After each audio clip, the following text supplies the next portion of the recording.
Who needs a Department of Education, really? That's a serious question. Like, do we really need a Department of Education? I think that it should be incumbent upon women who take on the responsibility of having children to educate their own children at home. Yeah, while their husbands are doing the real work, earning a real living, and paying for all their bills and the luxuries to which they've become accustomed, like educating their children at home. I think that this is yet another one of those awful things that's happening in this country that has been a very, very long time coming. Republicans hate an educated electorate. Why? Because strong democracies need one. And Republicans are fascists now, and they hate democracy. So why in the world would they want to create a populace that understands the difference between a democracy and a fascist authoritarian state? That's the last thing in the world they want.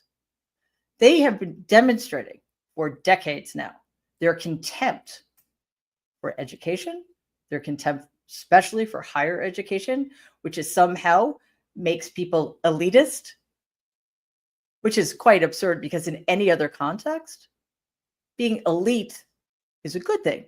Being an elite athlete is a good thing. Being elitely educated in America, if you're a fascist Republican, nope, that's bad. I mean, except for them, of course, because they, of course, all went to Ivy League universities. But they don't want that for the masses. They want the masses compliant and poor and sick and ignorant. They do not want to teach our children American history accurately, not to protect the feelings of white children, as they erroneously state, but because they have contempt for our children. They have contempt for their futures. They're doing everything in their power to make sure that those futures become increasingly difficult and untenable. So, yet again, this has been a long time coming. The book banning, the erasure of entire populations from our history. It's only going to get worse. So we need to keep our eye on everything these monsters are trying to do.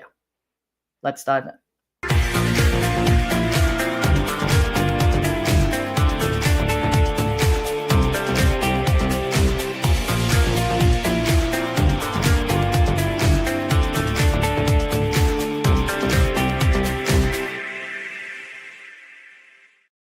Good evening, everybody, and welcome to this evening's episode of Mary Trump Live. I am not at Mary Trump Media headquarters, also known as my other room. No, I am not. I am in an undisclosed location near, apparently, Sunnydale, California. If you understand your Buffy the Vampire Slayer references, you will be laughing hysterically right about now. Or not. I'm trying. Yeah, I'm trying because, wow, in a move that totally destabilizes the foundation of American public education, Donald, the little Nazi, has signed an executive order directing the dismantling of the Department of Education. I know it doesn't matter, but technically speaking, he cannot do this. That is not something you can do with an executive order. Do I think that's actually going to stop him? No, I don't. So he made sure to do this by using a small group of children as props, because that's just the kind of guy he is. He likes to be surrounded by people whose rights he's taking away with the stroke of that stupid Sharpie of his. So I think he enjoys sort of looking at them while he's signing a piece of paper that sort of ensures that their futures are going to be grim. I personally think we've done enough to Gen Z and whatever the next gen, is it Gen Alpha? The younger ones? Probably. Yeah. Makes sense. We had to start the alphabet all over again, although we started the alphabet at X. So explain that to me. So this is clearly an unprecedented action, which is the kind of action Donald specializes in. Unprecedented and grotesque. This jeopardizes essential federal programs. It undermines protections for marginalized students, which is probably the point or at least one of the main points. And it sets a precedent that education is no longer important in this country, which again, as I said at the top of the show, has been a long time coming. I mean, they have been laying the foundation for that argument for a very, very long time. You're educated, you're a snob. You want your children to be educated? Why in the world would you want your children to be better off than you were? The horrors. Critics argue that this decision caters to far-right ideologies at the expense of equitable education for all. Play the clip.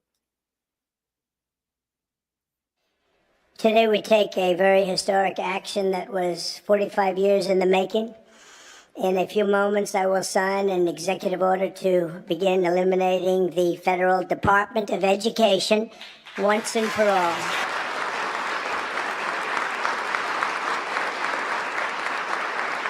And it sounds strange, doesn't it? Department of Education, we're going to eliminate it, and everybody knows it's right. And the Democrats know it's right, and I hope they're going to be voting for it, because ultimately it may come before them, but everybody knows it's right. And we have to get our children educated. We're not doing well with the world of education in this country, and we haven't for a long time. It's been amazing how popular this has been. I tell people that this is what I'm doing today, and they say, oh, it's about time. Everybody says it. Republicans and Democrats have said it, and they're all saying it.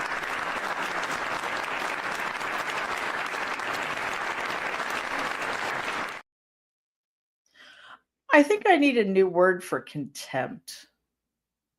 I personally don't want the stupidest fucking idiot who's ever existed, a man without 1 ounce of intellectual curiosity, deciding how our children should be educated. And that's an interesting one. What a conundrum. I think our children should be educated, so I'm getting rid of the Department of Education. And replacing it with what exactly? So here's the thing.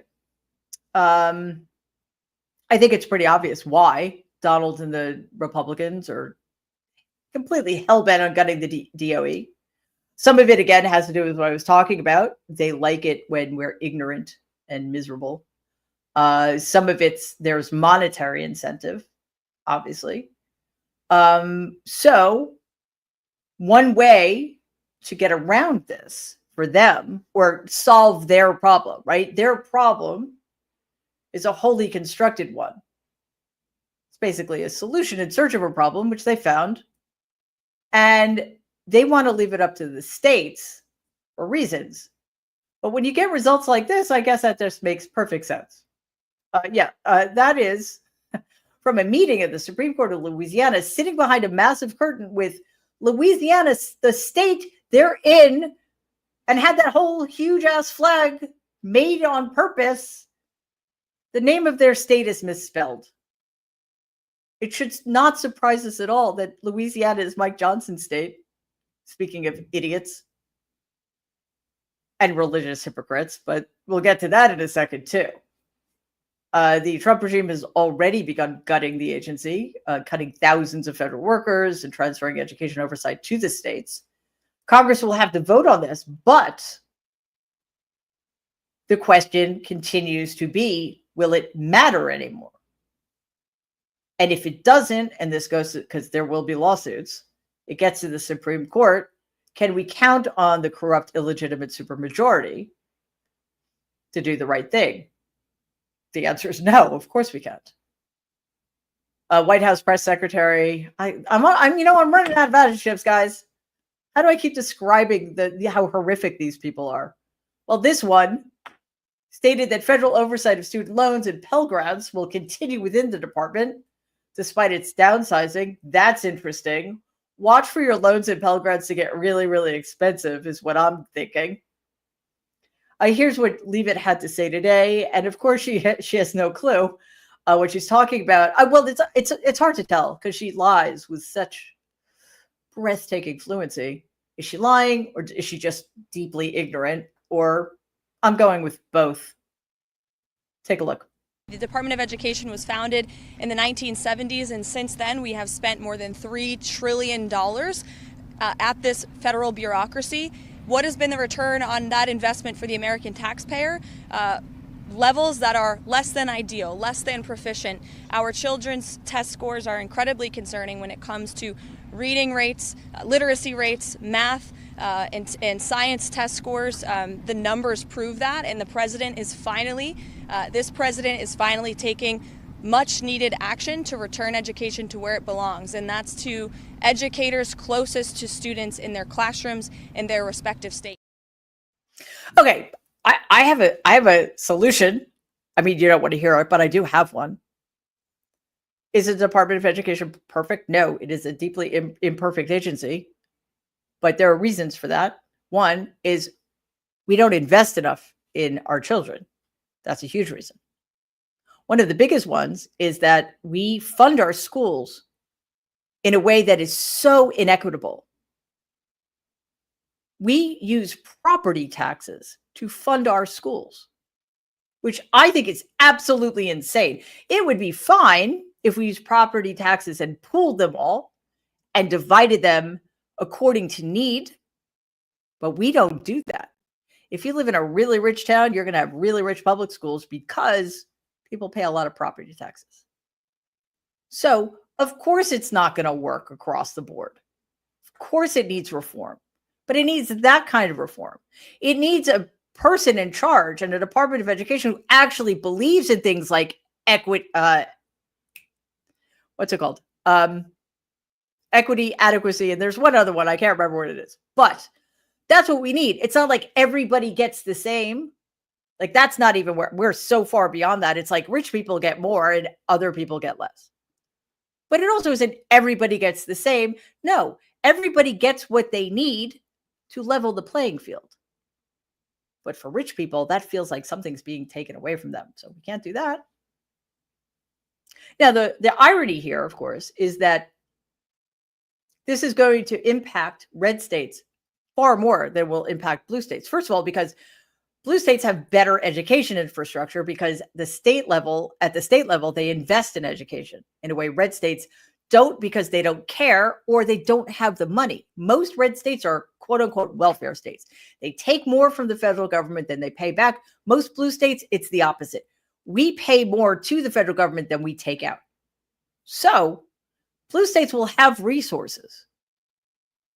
It will be terrible and awful choices will need to be made, but blue states will have the resources to mitigate at least some of this. Red states won't. We're still in that finding out phase, aren't we? I don't think it's going very well for most of you people who were fucking around to begin with.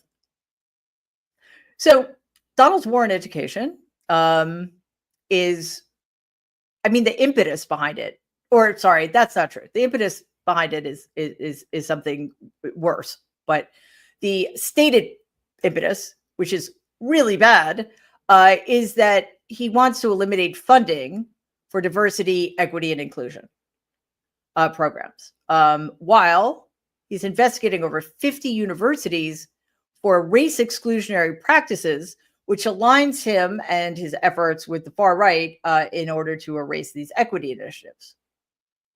Right. And what does he mean by race exclusionary? He means, oh, those poor white people just haven't had enough of a shot at life in America. A coalition of 21 Democratic attorneys general has filed a lawsuit challenging the legality of dismantling the department, while education advocates warn of disastrous effects, including larger class sizes, loss of disability services. Yeah, people don't think of that stuff, do they? And higher education costs for low-income students.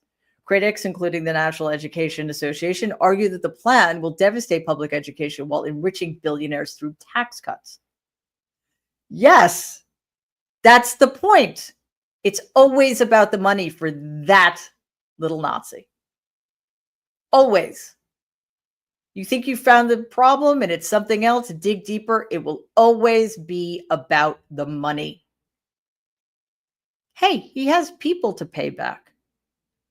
You know. And it's not just enriching billionaires through tax cuts. It is diverting funds meant for public education to Christian schools and charter schools, so people running those can become richer. That's where we're heading. We are heading towards a country in which education, to the extent that there is going to be any, will be religious education of a very specific kind. And that is not just un-American and unconstitutional, it's quite frankly terrifying. Donald's war on education and his deportation campaign share a common goal, which is erasing diversity and silencing any dissent under the guise of policy enforcement. U.S. immigration authorities have arrested Badar Khan Suri, an Indian academic at Georgetown University, citing a revoked visa. His attorney claims the arrest is retaliation for his wife's Palestinian heritage. Wow. And her stance against the U.S.-Israel policies. I mean, I guess I'm lucky I don't have Palestinian heritage, because I'm totally against the U.S.-Israel policies when it comes to Gaza. Well, I'm in enough trouble as it is, so that's all right. The case mirrors the legal justification used in the recent arrest of Columbia University student Mahmoud Khalil. Watch this. This morning, the Trump administration trying to deport another person on a student visa as part of its crackdown on activists the government says oppose U.S. foreign policy. Badar Khan Suri, an Indian national and postdoctoral fellow, was arrested outside his home in Arlington, Virginia on Monday, according to his lawyer. According to his petition for release, Suri was put in deportation proceedings under a provision that allows the Secretary of State to deport non-citizens if the Secretary finds their presence in the U.S. threatens foreign policy. Yeah, expect more of that. Reports of illegal and unconstitutional deportations are increasing daily, with individuals being targeted based on their appearance, profiling, belief systems, tattoos, and misinterpreted hand gestures. I mean, I'm waiting for the minority report to start, because this is just, I mean, it's amazing what these ICE people can intuit just based on somebody's hand gestures and tattoos. A Venezuelan soccer player, Jose Reyes Barrios, was falsely labeled, as a gang member and deported to El Salvador on March 15th, 2025, due to a Real Madrid soccer-inspired tattoo. Barrios legally entered the U.S. in September 2024. Court filings confirm he had no criminal record, worked as a professional soccer player and youth coach, and was misidentified as a gang member based on hand signs for rock and roll and I love you. You know, yet another asylum seeker vanishes. Here's a clip. The White House has said the 260 people it flew to a notorious prison in El Salvador were members of a dangerous Venezuelan gang. But my next guest argues her client is not a member of that gang, that he's an asylum seeker. Joining us now, Executive Director of the Immigrant Defenders Law Center, Lindsay Toslovsky.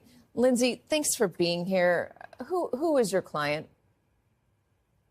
So our client is a professional in his 30s. He's a gay man, works in the arts industry.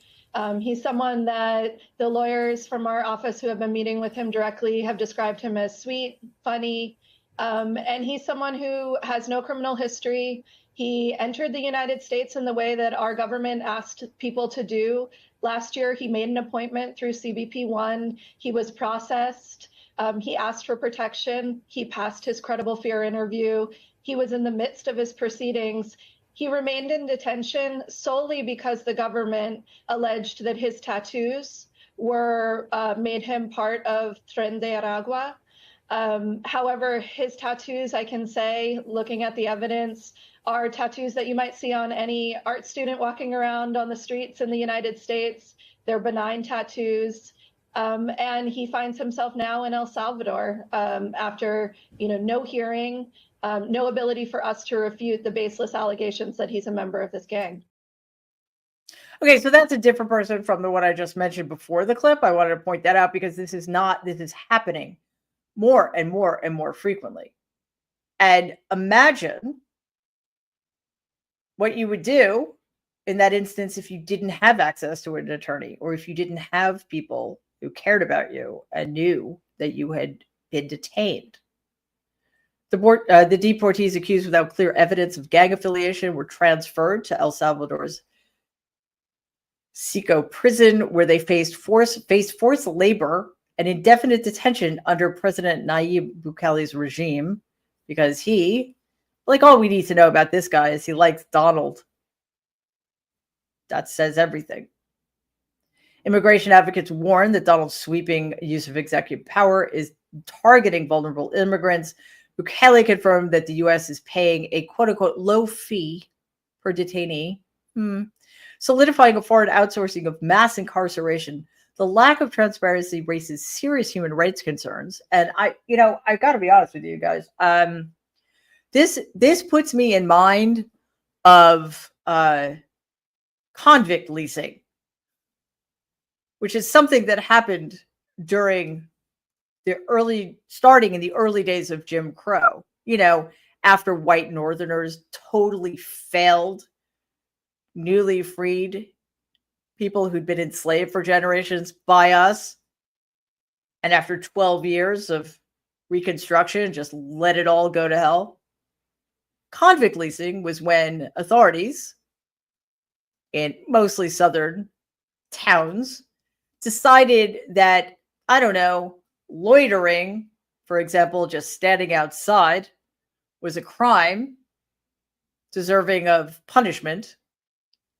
And just Black people would be randomly arrested for nothing. Nothing. Tried in front of an all-white male jury, convicted, and essentially disappeared to places like plantations and turpentine farms. This is a practice that's known as having been worse than slavery. That's where we're heading. Today, federal judge James Boasberg called the Trump regime's response to his court order woefully insufficient. I am so fucking tired of this mealy-mouthed language. I mean, I know the guy's a judge. I understand that. But he has authority that he can use. Right? I think. How many chances does one team of lawyers get to show their utter contempt for you in the process before you start doing something? Anyway, that was after Donald's DOJ failed to provide detailed information on deportation flights that defied the judge's restraining order. The government, of course, claimed that cabinet officials were actively considering invoking the state secrets privilege, but said the decision couldn't be made in 24 hours. Boasberg rejected this excuse, ordering a response by 10 a.m. Friday, and a final decision on invoking the privilege by March 25th. And just to get back to this, remember that low fee? I don't know if he's duly elected president or just a horrific dictator or whatever. Bukele of El Salvador said that he got a low fee for the United States. The U.S. has paid $6 million for El Salvador to hold the detainees. Donald's mass deportations policies aren't just targeting vulnerable migrants, of course. They're also sparking international backlash. Another one of his specialties. As his administration detains and expels people without without evidence, other countries are taking notice. And this is happening. Other countries are warning their citizens about just how risky it is to travel to the United States of America. Canadian Member of Parliament Charlie Angus told Canadians to avoid travel to the United States in a televised statement. Let's watch. Over the last 3 months, our nation has faced an unprecedented threat from our nearest neighbor, a threat to our borders, a threat to our sovereignty, our threat to our very right to exist as an independent democratic nation. Donald Trump thought we were going to be an easy mark, that we'd be a pushover. Oh, how wrong he was. And now Canada standing up to him has made Canada the front line in the defense against the MAGA ideology. So no wonder Donald Trump and MAGA are feeling pretty angry at Canada. But what concerns me is the targeting of Canadian citizens who are crossing the border to work, or to visit. We have seen too many stories of citizens being pulled out of airport lines and being fingerprinted and deported as though they were criminals. Citizens being kidnapped through illegal detention by ICE. And it's not just Canadians. We see the attack on backpackers, students, doctors, professors.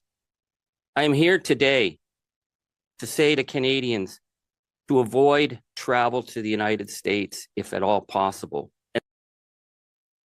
Yeah, so among all of the other things Donald is destroying, the American tourist industry is another one, because both the United Kingdom and Germany have updated their travel advisories as well.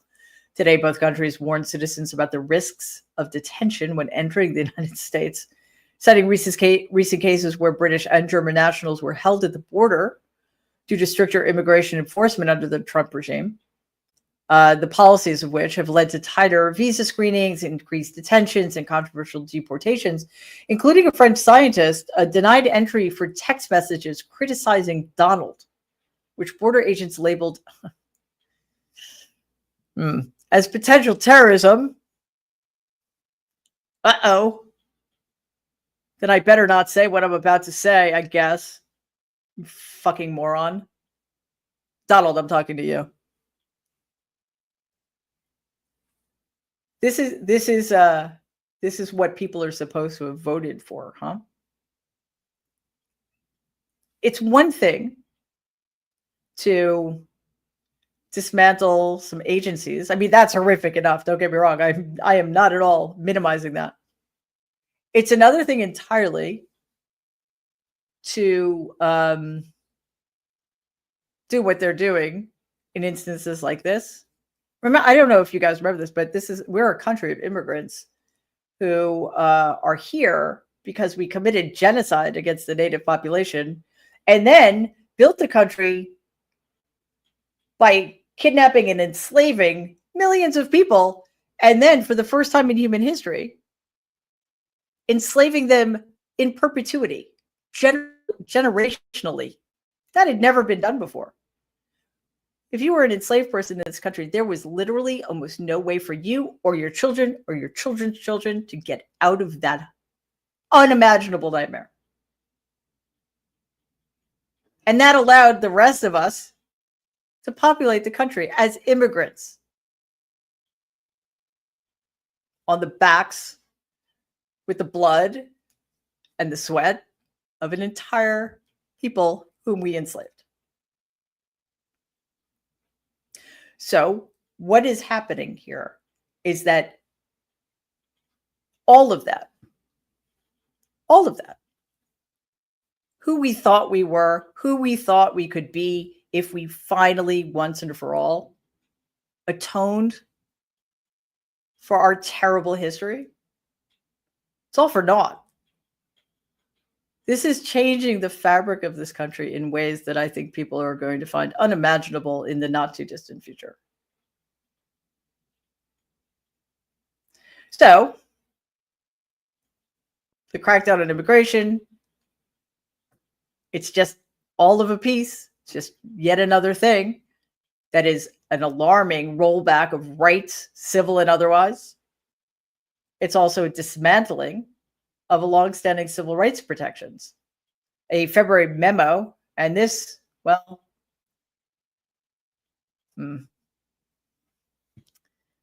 this should answer any questions we have about where we might be going. A February memo from the General Services Administration, prompted by Donald's executive order on diversity, equity, and inclusion, erased language barring federal contractors from operating segregated facilities like restaurants and waiting rooms. The removed provisions stem from an executive order signed by President Lyndon B. Johnson reinforcing federal non-discrimination policies in the wake of the Civil Rights Act. Legal experts argue that while segregation remains illegal under the Civil Rights Act, the Trump regime's move signals an ideological shift. Well, that's one way of putting it. Encouraging discrimination by removing explicit government opposition. Far-right figures, also known as Nazis, like Charlie Kirk, has called the Civil Rights Act a mistake because, Charlie, we really care so much about what your little Nazi mind thinks about anything. Oh, thanks, Gavin Newsom, for elevating that guy and giving him a platform.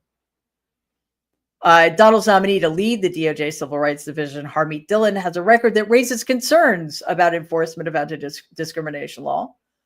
The rollback aligns with other policies that echo the 1890s, including Donald's regressive economic plans, further cementing his administration's attempt to undo decades of social progress. Yes, that is what I'm talking about. America was born in horror inflicted by the white population who came and stole this land.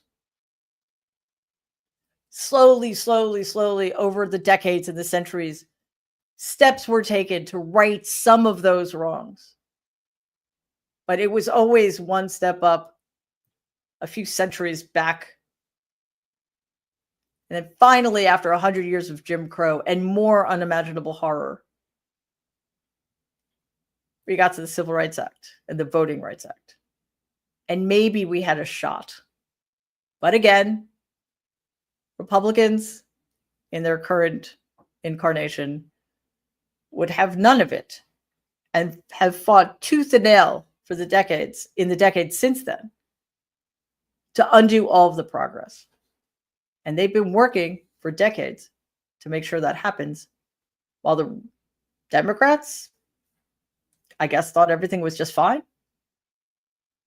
Never took the opportunity to bolster things like the Civil Rights Act and the Voting Rights Act, especially the Voting Rights Act, when it became crystal clear that the Supreme Court justice of the corrupt, illegitimate supermajority of the Supreme Court didn't believe in voting rights for everybody. So now, yeah, we're going back. I mean, 1890, I think he's fixated on 1890 because of the Alien Enemies Act, which again falls under the umbrella of the Alien Sedition Acts of 1898. They want to bring us back to 1850, guys. That's where this is all heading.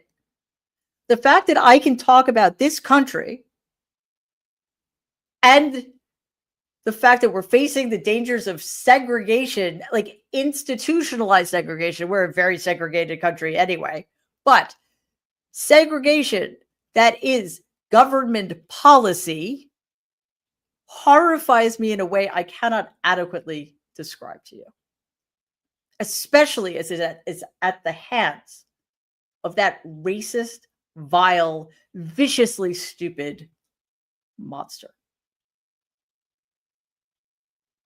I hope they're not reading my texts. So, just another racist move in Donald's very long playbook of racist moves. But it looks like if he pisses off the right people, he might be willing to reverse some of his racist policies.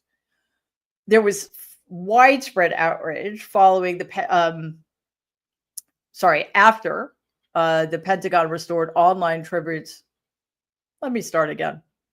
I'm a little, heated. Okay.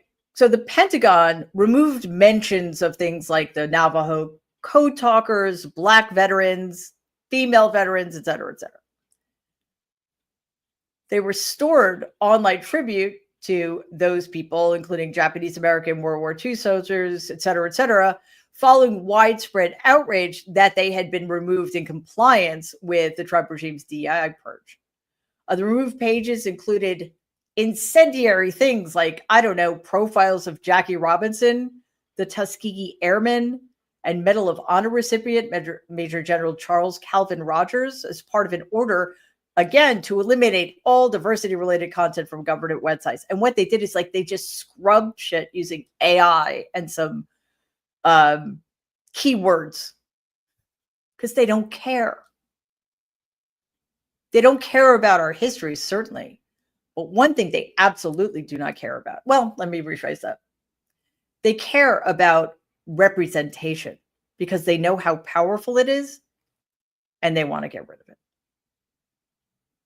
A spokesperson defended, of course, because they always find somebody to defend their, fascism. Defended the removals by claiming that honoring civil service members based on race or gender erodes unit cohesion. Yes, because we're all so stupid. We're as stupid as you are. We don't understand that it could mean something different for, I don't know, a Native American in World War II, or a Black soldier in World War II, or a woman in World War II to achieve something that white men didn't even have to think twice about. So the argument is that the department should recognize only their patriotism, not their identity. Yes, we are a post-racial country, apparently. Defense officials admitted the review was rushed with automated search terms flagging not only DEI-related content, but also unrelated historical records, including, and this should embarrass everybody, they removed an image of the World War II bomber, the Enola Gay. That would be the plane that dropped an atomic bomb over Japan. It was removed because, gay. This is going to keep happening. It's going to keep worsening. Yeah, there will be lawsuits and more lawsuits and more lawsuits. Judges, I don't know. Justice, grind slow, but fine. Okay. But that's not where we are anymore. I understand jurists need to be careful and they need to render well-considered opinions. But in the meantime, all of this is continuing apace. And we are just coming closer and closer and closer to the point at which, not just in one instance or two instances, but in every single instance, Donald and his regime will reject outright and utterly any claims that the rule of law might have over their unconstitutional and illegal behaviors. The anger at town halls, which we've been talking about a lot, I mean, partially just because it's fun to see people screaming at Republican Congress people. It is not restricted to blue states or even purple states, and that's one of the trends we've been seeing. In the 2024 election, Donald won Wyoming by 72% of the vote, which, Donald, doesn't mean as much as you think it does because only like 7 people live in Wyoming. Sorry, Wyoming. I know you're a beautiful state, but you have very few people.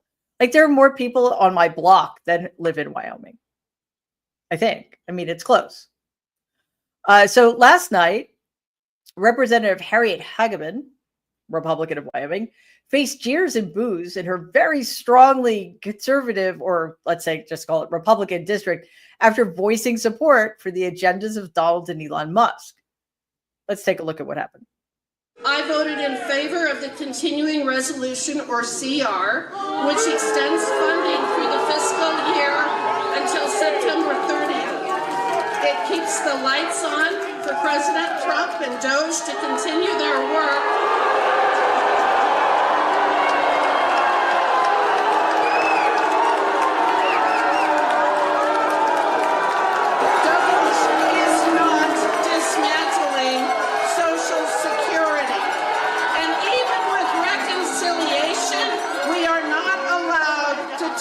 Social Security.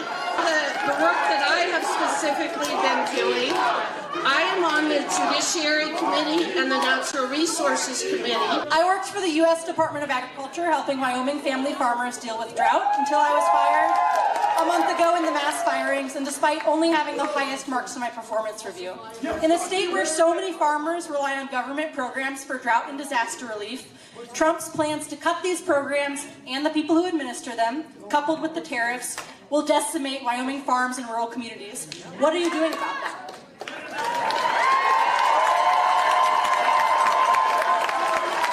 I disagree. I disagree with your reality that you got fired for no reason. What? My answer to that question is, what am I doing about it? Nothing. Because why should I do anything? Wow. I mean, that was fun for me. Because she deserved all of the contempt and all of that booing. But the real takeaway here is that people are paying attention. even people who voted for Donald know that they did not vote for this. They certainly didn't vote for Elon Musk, whom they despise as much as anybody should. They're paying attention. And they're also learning that their congresspeople, for whom most of the people in that room probably voted, by the way, they're Republican, fascist Republican congresspeople, do not have their best interest at heart. In fact, they don't care about their best interests because why should they? They care more about their petty power and staying on the right side of Donald Trump and Elon Musk than they do about their constituents. By the way, it was hard to narrow this down, but we did make a video that dropped today about, Elon's having a bad week. And I'm not going to suggest that we reveled in that or mocked him in any way, because this is serious stuff. But maybe we did.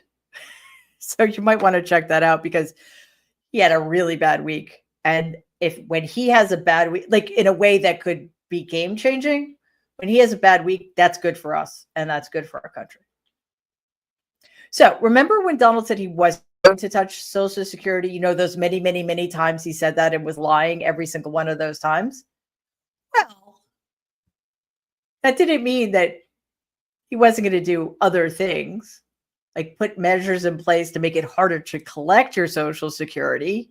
Like, there are ways to destroy something without doing it in one fell swoop, which is what they're going to do with the Department of Education, for example. So check this out. This is going to be great for older people. The Trump regime is requiring in-person identity checks for millions of beneficiaries while closing Social Security Administration field offices, which disproportionately affects seniors, disabled individuals, and people without internet access. With the exception of disabled people, seniors and rural, I don't want to make a blanket assumption here, but a lot of areas most affected by lack of internet access are rural areas and typically vote Republican. Again, we're finding out, aren't we? With 26 field offices closing this year and mass layoffs planned, experts warn of increased wait times, economic hardship for recipients, and potential system collapse due to overwhelming demand. And by the way, requiring people to change everything and have to go in person to do something they easily could have done with a phone call or on the internet if they have internet access is the definition of inefficient. This week, Representative Thompson, Democrat of California, criticized Musk for calling Social Security a Ponzi scheme, which is just deeply insulting. Take a look. President Trump has made all these pledges and promises to protect Social Security, and we shouldn't be worried. But we are worried because, his right-hand person is calling it a Ponzi scheme. Republican members of Congress have bills to do away with it and to privatize it and to let it phase out. This is terribly concerning. And I want to point out that all of these promises that then candidate Trump made, we're hearing about from our friends on the other side of the dais, none of those were a promise to privatize Social Security. And that's what he's talking about now. It's been pointed out that he's against waste, fraud, and abuse. Well, we're all against waste, fraud, and abuse. But the fact of the matter is, the Trump administration is firing federal prosecutors across the country, threatening to impeach any judges that don't agree with him. And it looks to me like if there's a big void in this fraud area, if there's all this fraud that's being being discovered, why aren't there charges being filed? What a good question. Well, I think it's pretty simple, because the fraud they're talking about are the frauds they're perpetrating upon us. That's why. And there never will be charges, as we've learned, much to our chagrin. How do you guys feel about irony? Typically, I like it. It's something I'm quite fond of.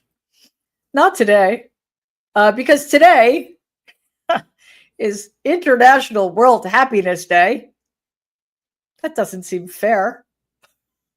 The 2025 World Happiness Report has quantified that the United States has fallen to 24th, which is its lowest ranking ever. I'm a little surprised. I thought we would be lower down. I mean, is 25 the lowest you can go? Probably not. There are more countries than that.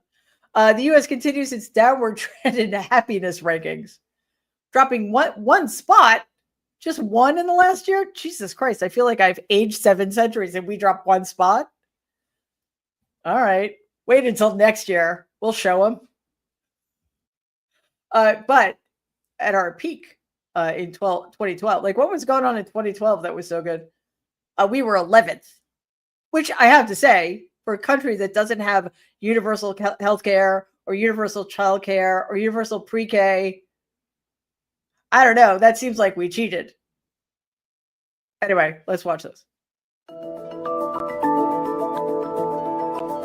The World Happiness Report is out, and the U.S. is at the lowest spot it has ever been, number 24.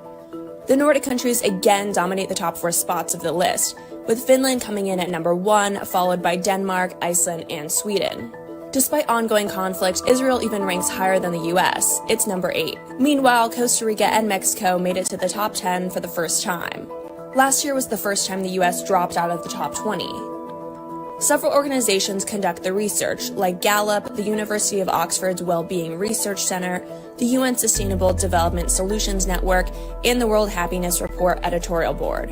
When looking at a country, there are 6 key factors that go into the rankings. Researchers examine social support, GDP per capita, life expectancy, acts of kindness, perception of corruption, and the freedom to make life choices. Those 6 categories, if we're still 24, I'm sorry, it's rigged. It's a hoax. Well, the top, 5 or 6, they are perpetually winter and dark 7 months out of the year, and they're still happier than we are. Okay. Something to aspire to, I guess. Either that or we move there. Iceland's lovely. Although, maybe not in February. Okay. That was a lot. Also, something I should probably stop saying because it's always a lot. It is time. I think we really deserve it tonight for our emotional support moment. It's almost the weekend. So let's, do that breathing thing that we're supposed to do. Unwind a little bit and just watch this video of bees and butterflies pollinating flowers in Big Bend National Park.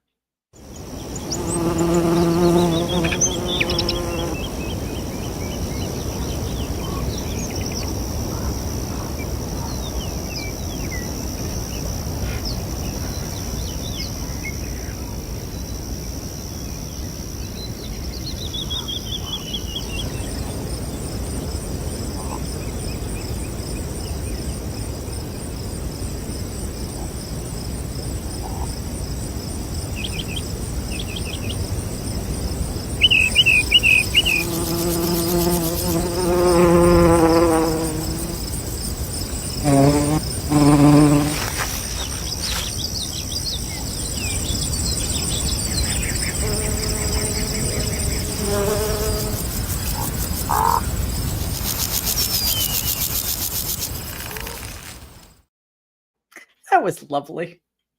By the way, if you live in New York City, also known as Manhattan, the American Museum of Natural History, which is one of the greatest museums in the world, I think last year, they just completed a brand new expansion. And they've for years had a butterfly conservatory, which I used to take my daughter to all the time. And they've moved it. So it has a new home and it's even better. I'm telling you, this thing was awesome the last time I was there. So check it out if you're into that kind of thing, because it's really great. That was relaxing. Yeah, but it's over. But it was nice. It was nice while it lasted. Okay, let's get to your comments and questions. Suki56, thank you as always. That you're awesome. We so appreciate that. Your comment. Mary, I try to keep things light and airy, but sometimes the air can be really thick. We as Americans work hard for ourselves and our family, and no one can take that away from us, not even Donald. Yes, Suki56, I'm really glad you said that because it's true. So much is being taken away from us, but they cannot take our sense of ourselves, of our work ethic, of our accomplishments. They can't, no matter what they do, just as they cannot take away from us our sense of community, our sense of purpose. And that's, one of the many reasons I'm so glad all of you are here to share that. So thank you, as always. SC, thank you very much. Comment, thank you to Mary Trump Media's team. You're welcome. And again, thank you. We are very happy to be here doing what we do. It is a privilege. Oh, Deb, thank you so much. Super sticker. Excellent. Meme Ong, thank you. Canadian in the house. You guys rock. Keep doing what you're doing. And yeah, do not travel to the United States of America. Comment. Hello, Dr. Mary. You rock. Well, thank you very much. Thank you for all that you and your team do. A go-to emotional support poem for me is Wendell Berry's The Peace of Wild Things. I hope it brings a little solace, lots of love. Wendell Berry's awesome.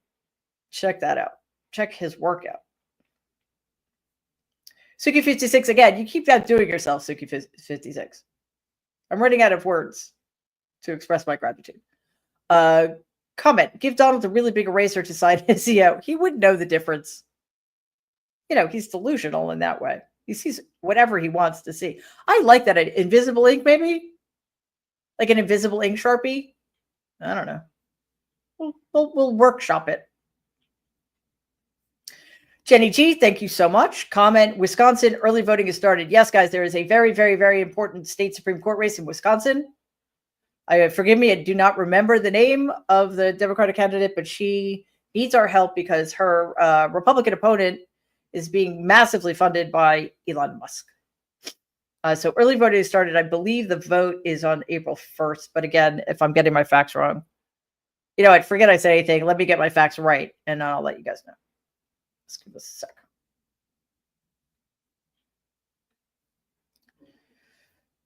Yeah, I'll get that for you in a second. In the meantime, Gabrielle, thank you very much.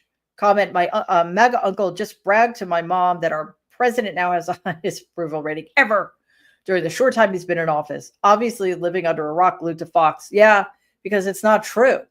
In fact, and I mean, this kind of horrifies me because his approval rating is still way too high. But he's underwater. Last I heard, he was 57% disapprove. Sorry, 50% disapprove, 47% approve, which is underwater, but by a margin of error. So in my view, it doesn't count much. But no, that is the lowest approval rating of any president at this time in his administration. So yeah, they're just constantly being lied to. And at this point, I have to believe that these people want to be lied to. Because let's say they're being lied to, fine, but then they see what Donald says and does. Data. They don't care. All right, do we have... Yes, the candidate for Supreme Court Justice in Wisconsin is Susan Crawford. And so far, Elon Musk has given her Republican opponent $11 million, which for a state Supreme Court race is a lot of money. Yeah, and that's what we're up against. Pam, question. What's next, Mary? The sanitation system. Yeah, I mean, they're not going to. Why not? Because if you privatize that, you can make your cronies in the sanitation industry rich. So sure. I mean, pretty soon our tax dollars are just going to pay for Donald's golf and bailing out Elon Musk's failing companies. Well, hopefully, maybe sending them all to Mars. I'd be totally cool with that. For always, forever, for life, thank you very much. Comment, he wants education to be illegal. Slavery days. Yeah, illegal. Yeah. Well, this is the interesting thing, kind of for everybody. So I guess that's progressive of them.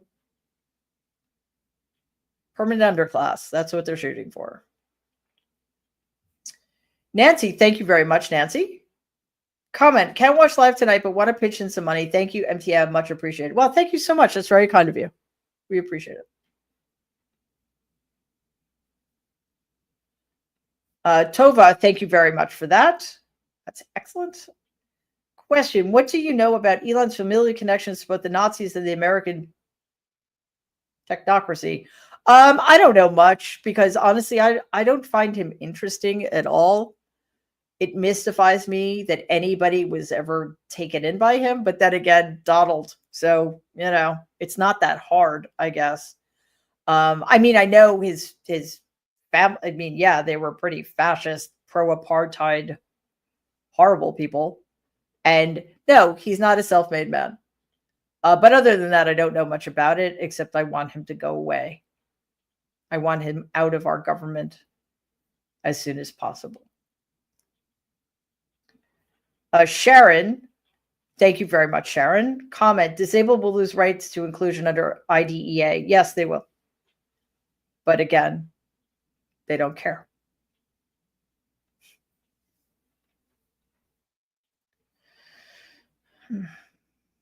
AJ Vintage, thank you so much for that. That's great. Question, can we get a global referendum to come to our aid in removing Donald? Yeah, you would think so. I don't know. I mean, listen, I guess it's what he's doing here. It's like he is firing on all cylinders and he's opening up so many fronts of battle. Like, who can pay attention to one thing? He's always done this, and it's not a great strategy, but it's a really good tactic.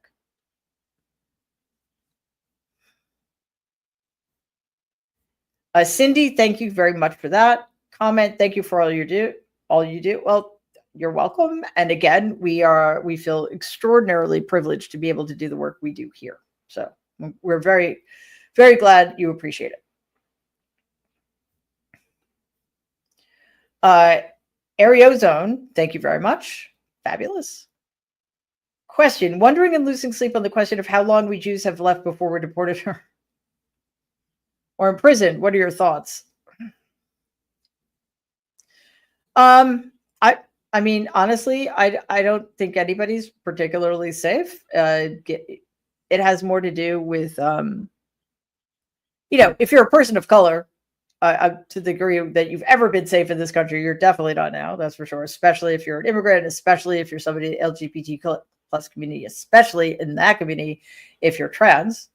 And as for the rest of us, yeah, I mean, I think anti-Semitism will continue to be on the rise, but it's also about ideology. So pretty soon it's just going to be anybody who's, in their view, a radical left lunatic, which basically is anybody who didn't vote for Donald. I think that's how they're going to redefine that term, which is to say most of us in this country, including like the 80 million people who just couldn't be bothered to go vote. Darth, thank you so much for that comment. I'm a special education teacher and a mother of a son that has autism and is in level 2-3 room. People are still telling me that I'm overreacting. Wow. Well, those people have not been paying attention, and you need to ignore them because that is absurd. To say that somebody is overreacting given the givens. Wow. That probably doesn't help very much, does it? That people think you're overreacting. Mandy, thank you. That's very generous of you. Comment, excuse me. Dear Mary, thank you for providing a like-minded community, and thanks to the mods and everyone here, and may angels of mercy and light watch over and protect us all. Well, thank you, Mandy. That's very kind of you to say. And yeah, the mods. You guys rock.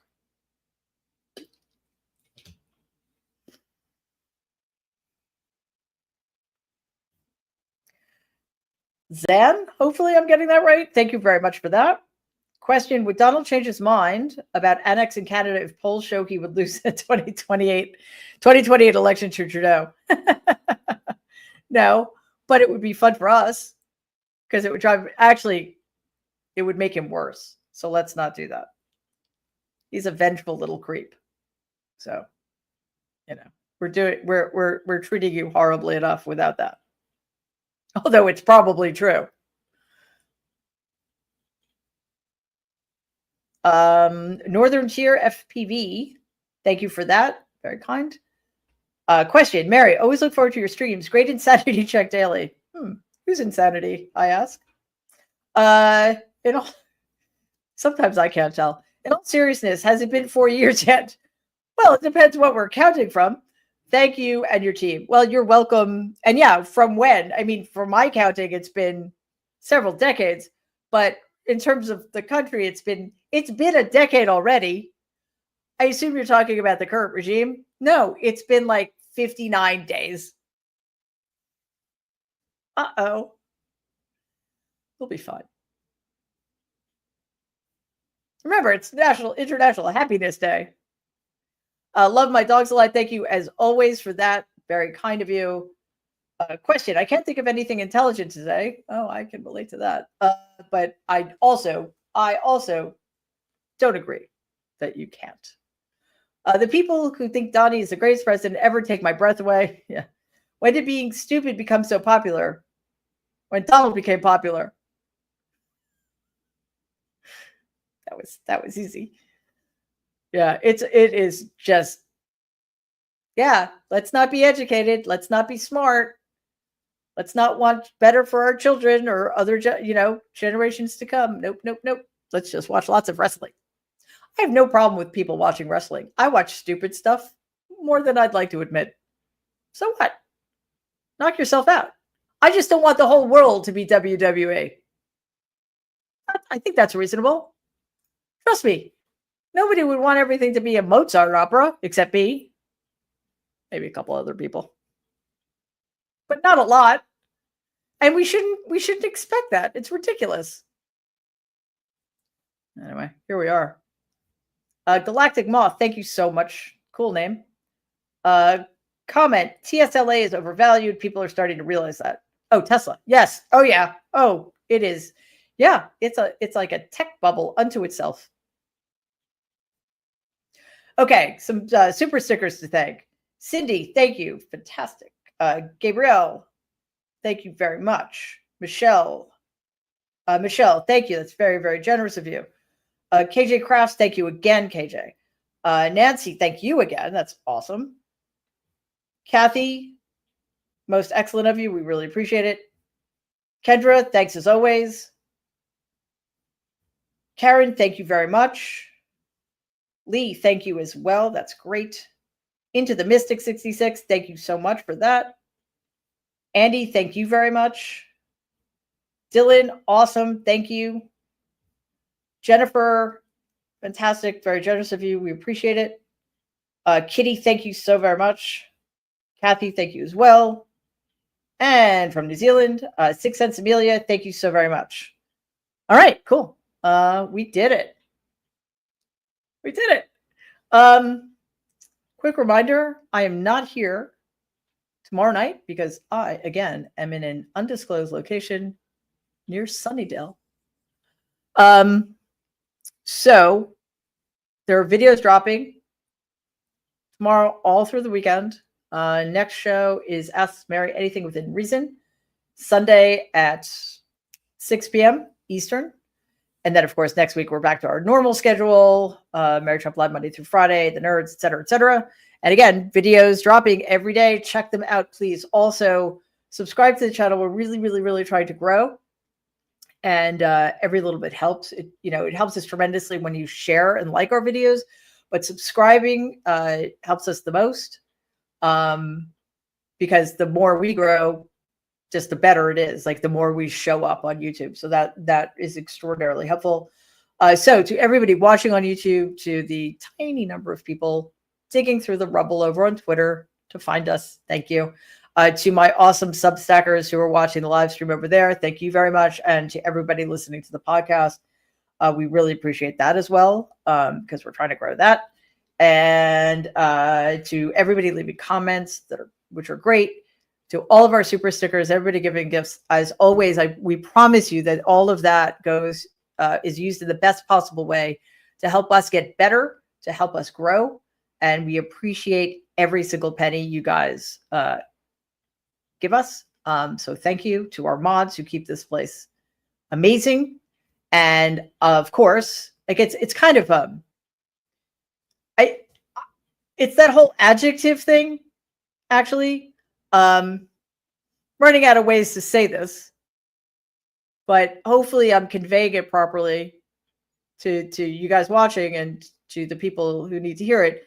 But thank you as always to my extraordinary team who do such incredible work and work together in a way that kind of blows me away. So thanks guys for that every day. And that does it for us. So I will see you all Sunday at 6 p.m. Eastern. In the meantime, everybody, please stay safe and be kind. Bye.